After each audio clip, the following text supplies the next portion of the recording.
साथीहरूलाई आज चाहिँ करेला बनाउने विचार गर्दैछु। अनि त्यसपछि आलु प्याज लसुन अदुवा ल्याएर राखी त्यसपछि चकिङ बोर्डहरू धोएर भाँडाछाँडा ठिक्क गरेको छु।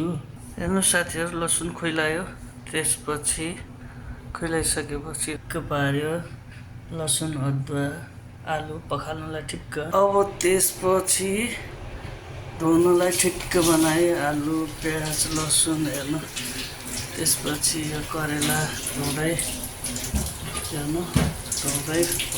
त्यसपछि धुनु त धोयो, त्यसपछि हेर्नु न जाम भएर कस्तो भइरहेको छ, खोल्नु पर्ने भयो। अब काट्नुलाई चाकु रेडी भएर राख्दै। हेर्नु साथीहरू, काटेर ठिक भइसक्यो आलु प्याज अदुवा। अनि यहाँ चाहिँ लसुनहरू काटेर ठिक्क पारेको छु। अब लसुन अदुवा चाहिँ यसमा हाल्छु र कुट्छु। हेर्नुहोस्, अनि यसमा चाहिँ काटेर ठिक्क बनाएको छु यो के भन्छ करेला।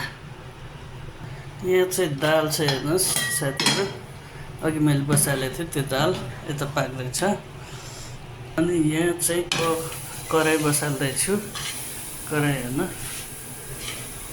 कराई बसालेपछि तात्या छैन, एकछिन तात्तिन्छ। फ्रिज खोलेर हेर्दैछु। अब टमाटर र खुर्सानी लानु बिर्सेछ, लैजान्छु। टमाटर 3टा हाल्ने विचार गरेँ, 3वटा खुर्सानी अब यति हाल्छु होला, निकाल्दैछु यति। कराई तात्यो, तेल हाल्दैछु। तेल हालेर चाहिँ यो के भन्छ यो आलु त्यसपछि करेला फ्राई गर्दैछु। हेर्नुहोस्, अब चाहिँ तेल तात्यो होला, फ्राईमा हालिदिन्छु। हेर्नुहोस्, रातो फ्राई भएपछि त्यसपछि निकाल्नु होला। यति चाहिँ हाल्न सकिँदैन, यति हालेर रातो हुँदैछ। अब निकाल्छु एकछिनमा। हेर्नु, 1 मिनट जति लाग्छ होला। अब पालो आलुको, हेर्नु आलु हाल्दैछु। अब अलि तयार भएर यस्तो भइरहेछ। हेर्नुहोस्, अझै गर्नु बाँकी छ। यता पाकिरहेछ, टाइम लाग्छ रातो हुनु। त्यसपछि यता आलु फ्राई हुँदैछ। अब अन्तिममा कस्तो बन्छ हेर्दै जानुहोस् साथीहरू। फाइनली आलु करेला फ्राई गरेर सिद्धो।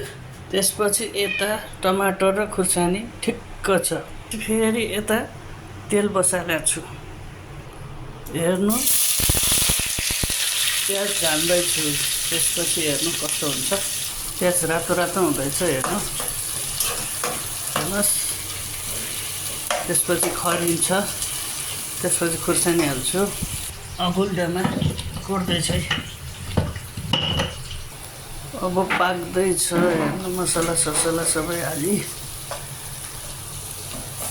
त्यसपछि टमाटर हालेर रेडी भयो। त्यसपछि आलु करेला रेडी भयो। मेरो तयारी भयो ल।